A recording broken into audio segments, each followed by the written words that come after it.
Hello friends, स्वागत है आप सभी का हमारे चैनल को स्टडी में। मैं कमल बेस्ट।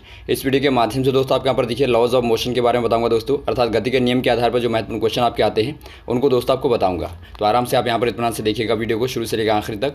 और यदि दोस्तों हमारे चैनल को सब्सक्राइब नहीं किया अभी तक आपने, तो प्लीज़ हमारे चैनल को सब्सक्राइब कीजिए और बेल आइकन को दबाना मत भूलिएगा दोस्तों हमारे वीडियो को प्रथम पाने के लिए, ताकि आपको दोस्तों हमारी नोटिफिकेशन प्रथम प्राप्त हो। तो आइए शुरू करते हैं दोस्तों। आराम से आप निकालिएगा कॉपी और पेन, ताकि आपको जो भी यहाँ पर मिलेगा दोस्तों न्यूमेरिकल के आधार पर जो भी फॉर्मूले आपको मिलेंगे इनको आप नोट करते रहेंगे। देखिए दोस्तों, पहला क्वेश्चन आपके यहाँ पर क्या दिखता है। किसी वस्तु पर एक नियत बल लगाने पर वस्तु की गति क्या होगी। दोस्तों यहाँ पर देखिए, जब आप किसी वस्तु पर नियत बल लगाते हैं तो इस पर जो वस्तु की गति होगी दोस्तों किस प्रकार की होगी आपको बताना है। एक समान वेग में होगी, या एक समान त्वरण में होगी, या असमान त्वरण होगा, या असमान वेग होगा। ये दोस्तों आपके यहाँ पर देखिए एक समान त्वरण होगा, ये एग्जाम में बार बार आता है। समान दोस्तों एक्सेलरेशन होगा।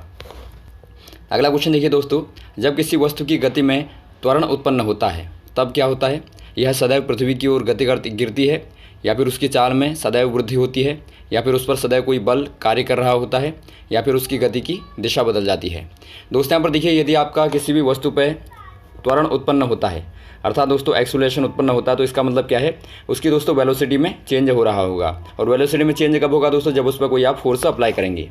क्योंकि न्यूटन की गति का नियम आपको पता होगा, प्रथम नियम, कि कोई भी वस्तु दोस्तों तब तक अपनी स्थिति से नहीं बदलती जब तक उस पर कोई बाह्य बल कार्य नहीं करता। तो यहाँ पर आप कह देंगे दोस्तों उस पर सदैव ही कोई बल कार्य कर रहा होगा। ऑप्शन नंबर आपका 3 वाला सही हो जाएगा। अगला क्वेश्चन देखिए दोस्तों, एक क्षैतिज सड़क पर कार की त्वरित गति उस बल के कारण होती है जो, किस बल के कारण होती है दोस्तों त्वरित गति। ये आपका कार के इंजन के द्वारा लगाया जाता है, या फिर कार के ड्राइवर द्वारा लगाया जाता है, या पृथ्वी द्वारा लगाया जाता है, या फिर आपका सड़क के द्वारा लगाया जाता है। ये दोस्तों यहाँ पर देखिए, जो सड़क के द्वारा लगाया जाएगा दोस्तों उसके कारण त्वरित गति होगी। तो ऑप्शन नंबर आपका दोस्तों 4 वाला सही हो जाएगा। अगला क्वेश्चन देखिए दोस्तों, एक फुटबॉल तथा उसी आकार के एक पत्थर के जड़त्व में क्या संबंध होगा दोस्तों। फुटबॉल का जड़त्व अधिक होगा, या पत्थर का जड़त्व अधिक होगा, या दोनों का जड़त्व बराबर होगा, या इनमें से कोई नहीं। दोस्तों यहाँ पर देखिए, पहले आपको जड़त्व को पता होना चाहिए क्या होता है। इनर्शिया दोस्तों आप बोलते हैं इसे। जड़त्व होता है दोस्तों वस्तुओं का वह गुण जो उनको पूर्व अवस्था में बने रहने के लिए प्रेरित करता है। मान लीजिए दोस्तों, आप किसी वस्तु को हिलाते हैं तो वो लगातार गतिमान रहती है, या फिर आप जो यदि छोड़ दें उसे तो वो लगातार रुके रहने का उनके अंदर गुण होता है। अर्थात आप कह सकते हैं दोस्तों वस्तु के अंदर एक जड़ता का जो आपका गुण होता है, अर्थात वही बने रहने का, तो उससे आप जड़त्व कहते हैं। अब यहाँ पर देखिए दोस्तों, ये आपका द्रव्यमान पर निर्भर करता है दोस्तों। द्रव्यमान जितना ज़्यादा होगा उतना ही जड़ता का गुण ज़्यादा होता है दोस्तों। तो ऑप्शन नंबर आपका 2 वाला सही हो जाएगा। अगला क्वेश्चन देखिए दोस्तों, किसी लिफ्ट में वस्तु को भार कम प्रतीत होगा। दोस्तों यहाँ पर देखिए कब प्रतीत होगा, जब एक समान वेग से नीचे उतरेगी, एक समान वेग से ऊपर जाएगी, या त्वरण के साथ में ऊपर जाती है, या मंदन के साथ में ऊपर जाती है। ये दोस्तों यहाँ पर देखिए, जब मंदन के साथ में ऊपर जाएगी दोस्तों तब व्यक्ति को अपना भार कम प्रतीत होगा। और दोस्तों यहाँ पर देखिए भारीहीनता की स्थिति कब आती है, जब मान लीजिए आपका लिफ्ट की डोरी टूट जाती है तो वहाँ पर भारीहीनता की स्थिति आती है। अगला क्वेश्चन देखिए दोस्तों, एक हल्की डोरी घर्षण रहित घिरनी के ऊपर से गुजरती है। उसके एक सिरे पर m तथा दूसरे सिरे पर 3m के द्रव्यमान लगे हुए हैं, तो निकाय का त्वरण बताना है। बहुत ही अच्छा क्वेश्चन है दोस्तों, इसे आप ध्यानपूर्वक यहाँ पर देखेंगे। इसको हम प्रूफ करके आपको बताएंगे दोस्तों, ताकि आपका हमेशा के लिए पुख्ता हो जाए। यहाँ पर पहले दोस्तों आप द्रव्यमान मान लीजिए, एक द्रव्यमान आपका m1 है, एक आपका m2 है। बाद में आप इनको रख लेंगे जो आपको दिए गए हैं। ये आपकी घिरनी है दोस्तों, इसके ऊपर से आपने एक डोरी लगा रखी है। अब यहाँ पर देखिए दोस्तों, घिरनी पर जो आपका बल लगेगा वो आपका क्या होगा दोस्तों, ये बल आपका दोस्तों F बराबर ma आपका होगा। ma होगा दोस्तों, जो किसके बराबर होगा, यहाँ पर देखिए m1 के लिए m1a हो जाएगा, और m2 के लिए दोस्तों m2a हो जाएगा। तो पहले हम देखते हैं m1 के लिए। m1 के लिए जो बल लगेगा दोस्तों, पहला तो यहाँ पर देखिए डोरी में तनाव होगा, जो आपका T से आप रिप्रेजेंट करेंगे, इसे आप टेंशन बोलते हैं दोस्तों। ये आपका ऊपर की ओर लगेगा, और यहाँ पर देखिए कम द्रव्यमान वाली वस्तु का झुकाव दोस्तों ऊपर की ओर होगा। तो यहाँ पर देखिए कुल बल क्या हो जाएगा पहले वाले के लिए, T माइनस m1g।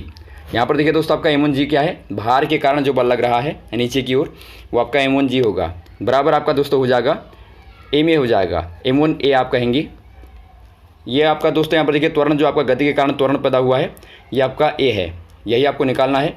तो ये आपका दोस्तों त्वरण है जो वस्तु की गति के कारण पैदा हुआ है। तो पहली इक्वेशन आ गई, आप याद रखेंगे, नोट कर लेंगे। उसके बाद यहाँ पर देखिए दोस्तों, इसी में हम निकालते हैं m2 के लिए। m2 के लिए क्या हो जाएगा, m2 के लिए वही कंडीशन आपको देखने, लेकिन ध्यान यहाँ पर देना है आपको। टेंशन आपके ऊपर को होगी, लेकिन यहाँ पर देखिए भार दोस्तों ज़्यादा है, तो आपका m2g करेंगे आप, माइनस t करेंगे, बराबर आपका दोस्तों m2a। तो 2 इक्वेशन आ गई। अब यहाँ पर देखिए दोस्तों, आपने घर्षण को क्यों इग्नोर किया? क्योंकि आपको पहले से ही दिया है कि यहाँ पर घर्षण कुछ नहीं है, आपको घर्षण रहित यहाँ पर पहले से दिया है, तो आपने फ्रिक्शन को इग्नोर कर दिया। तो जो भी बल आपके यहाँ पर थे उनमें आपने संबंध लगा के देख लिया। तो दो इक्वेशन आ गई दोस्तों।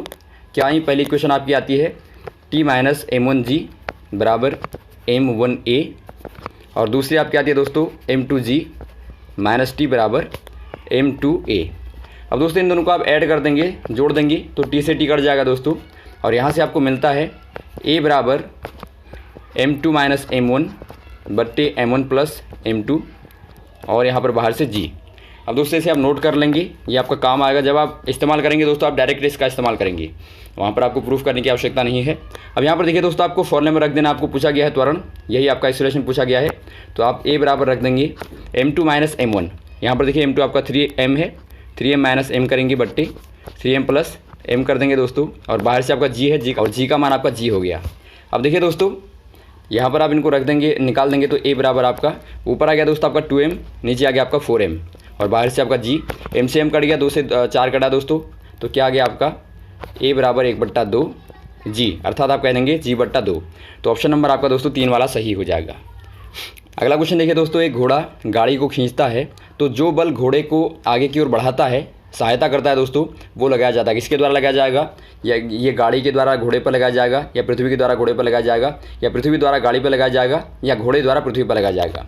ये दोस्तों यहाँ पर देखिए, आपको पता होगा क्रिया प्रतिक्रिया का नियम आपने पढ़ा होगा दोस्तों, न्यूटन की गति का तृतीय नियम होता है। ये हम दोस्तों यहाँ पर देखिए ज़मीन पर कैसे चलते हैं, जब हम ज़मीन पर बल लगाते हैं दोस्तों पैर से, मान लीजिए आपने F बल लगाया, तो इतना ही बल दोस्तों ज़मीन हमारे ऊपर लगाती है, तभी हम आगे को बढ़ पाते हैं। तो बिल्कुल यही कंडीशन यहाँ पे भी है दोस्तों। यदि घोड़ा ज़मीन पर बल लगाएगा दोस्तों, तो ज़मीन भी, पृथ्वी भी दोस्तों उसी पर बल लगाएगी, और तभी आगे को बढ़ पाएगा। तो यहाँ पर आप कह देंगे दोस्तों पृथ्वी के द्वारा घोड़े पर बल लगाया जाता है। अगला क्वेश्चन देखिए दोस्तों, न्यूमेरिकल का क्वेश्चन है। 200 किलोग्राम द्रव्यमान की लिफ्ट 3 मीटर प्रति सेकंड का स्क्वायर के त्वरण से ऊपर की ओर जाती है। यदि G बराबर 10 मीटर प्रति सेकंड का स्क्वायर हो, तो लिफ्ट की डोरी का तनाव क्या होगा? दोस्तों यहाँ पर देखिए, आपको यहाँ पर ध्यान देना है। ये दोस्तों आपकी एक लिफ्ट है, मान लीजिए ऊपर की ओर जा रही है दोस्तों, तो यहाँ पर देखिए तनाव क्या होगा? T आपका ऊपर की ओर होगा, टेंशन, और इसमें द्रव्यमान दोस्तों आपका नीचे को लगेगा mg, जो भार के कारण लगेगा दोस्तों, और एक बल यहाँ पर होगा जो फाइनली आपका त्वरण, जो A त्वरण उत्पन्न होने के कारण होगा दोस्तों, वो आपका F बराबर ma होगा। अब आप क्या करेंगे दोस्तों, वही आप इक्वेशन लगा देंगे, आपका T माइनस mg बराबर आपका दोस्तों ma। अब यहाँ पर आपको निकालना क्या है? आपको टेंशन निकालनी है, तो T बराबर आपका हो जाएगा दोस्तों ma, आपका इधर है, तो आपने माइनस mg को इधर डाल दिया, तो आपका प्लस mg हो जाएगा। आप नोट करते रहेंगे दोस्तों। अब यहाँ पर देखिए दोस्तों, mg क्या हो जाएगा दोस्तों, आपका 200 गुणा 10 करेंगे तो आपका आ जाएगा 2000, और प्लस आप 200 गुणा 3 करेंगे तो आपका आएगा 600, तो दोनों को ऐड करके कितना आ गया दोस्तों? 2600 आपका निकल के आ गया।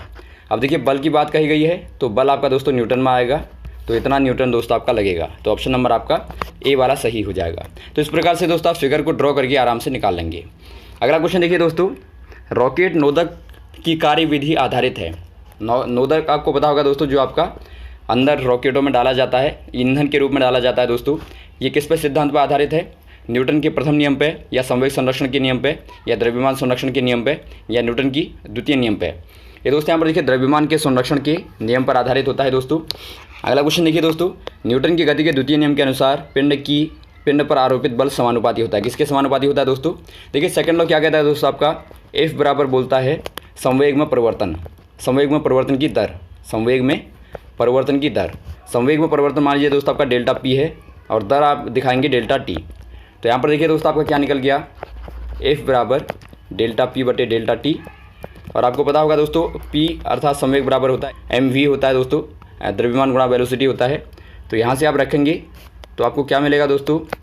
F बराबर डेल्टा mv कर देंगे यहाँ पर आप बट्टे डेल्टा T, और देखिए दोस्तों आपका द्रव्यमान तो आपका नियत रहता है, तो द्रव्यमान को आप बाहर निकाल देंगे तो आपका F बराबर m डेल्टा v आपका हो जाएगा बट्टे डेल्टा T। और देखिए दोस्तों आपका डेल्टा v बटे डेल्टा T बराबर क्या होता है? ये आपका देखिए वेग में परिवर्तन की दर, और वेग में परिवर्तन की दर को त्वरण बोलते हैं, आपको पता होगा। तो यहाँ पर आपका F बराबर ma आ जाएगा। तो यहाँ से आप क्या कहेंगे दोस्तों? F किसके अनुक्रमानुपाती है? संवेग में दोस्तों परिवर्तन के। अगला क्वेश्चन देखिए दोस्तों, गेंद कैच करते समय क्रिकेट खिलाड़ी अपने हाथ को पीछे की ओर क्यों खींचता है? उससे हाथ घायल होने से बचता है, या फिर वो गेंद मजबूती से पकड़ता है, या वो खिलाड़ी को धोखा देता है, या उपरोक्त में से कोई नहीं। दोस्तों यहाँ पर देखिए, जब हाथ को पीछे की ओर ले जाया जाता है दोस्तों, उससे क्या होता है, गेंद की गति कम हो जाती है, तो उससे दोस्तों हाथ में चोट लगने का खतरा कम हो जाता है। तो इसीलिए दोस्तों पीछे की ओर हाथ को ले जाता है। तो ये रहा दोस्तों हमारा वीडियो। यदि आपको अच्छा लगा हो आप ज़रूर शेयर और सब्सक्राइब करें दोस्तों। Okay, thanks. जय हिंद, जय भारत।